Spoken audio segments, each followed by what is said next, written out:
So the next death is for Victorine LaFourcade. Don't know if I said that right. Trash. Fucking throw her in the trash. She deserved that death. She deserved a bigger death. She deserved more. Her and Frederick were one of the two worst ushers and yes, I'm including her as an usher because she has usher blood in her body. Two worst ushers in the entire series. And before you say, well, what did she do? She tortured, experimented on, murdered, disposed of, and just plain was a terrible person to animals, monkeys, apes, everything. She was fucking trash. And I guess, I understand she was experimenting for the greater good. She was trying to do that heart thing where, like, keeps the body pumping, blah, blah, blah. I understand what she was trying to do, but she did it the worst way possible. Yes, people test on animals, scientifically, whatever. It's been proven. I don't like it, but you do it. It's whatever. But you do it. You can do it ethically, and you can do it the way she did it, and she did it terribly. Now, as I said in a previous video, Camilla was murdered by one of her test monkeys, I believe, or test apes. I'm not sure. Yes, monkeys and apes are two different things. I honestly think that should have been part of her death. So Victorine's death was her and her wife got into an argument. Her wife's name, I believe, is Allie. I could be wrong, but I believe it's Allie. And she threw a bookend at her wife and, in a sense, killed her, but not right away.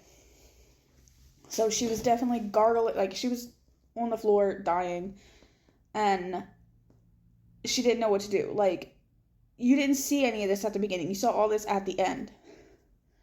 So her wife's on, like, her last breath. And then,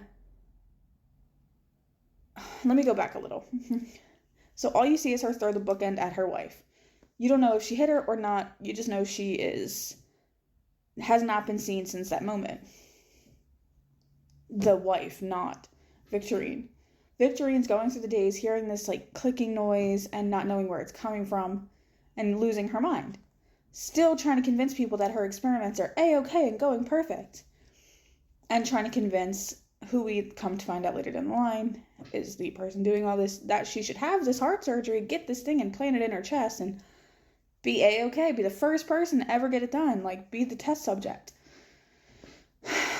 And then one night she's in her house losing her mind, and Roderick comes over, her father, and he's asking about the testing and is it ready for human trials? Is it almost there? Because we come to find out that Roderick is dying and he wants to keep living, basically.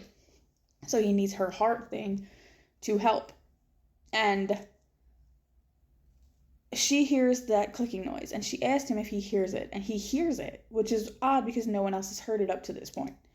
And you come to find out that she did kill her wife, and she's in another room,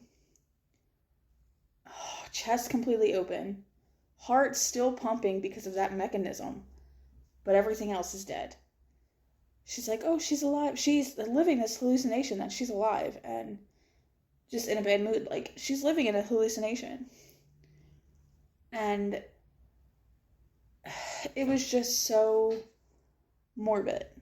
Victorine ends up stabbing herself and basically looking like she committed suicide in front of Roderick's eyes. So it looks like to him that she committed suicide, as well as all of the other deaths, except for Perry's, who just looked like an accidental death. All of these deaths are looking like suicide, when we know as bystanders they are not. Like, as the watcher, we are not. They are not. Her death was definitely justified. Her wife's death was not. But I think her death should have been more involved in her experiments, like Camilla's. But yeah, that's just my opinion. What are your thoughts on Victorine's death? Please comment, like, or subscribe, and let me know what you think.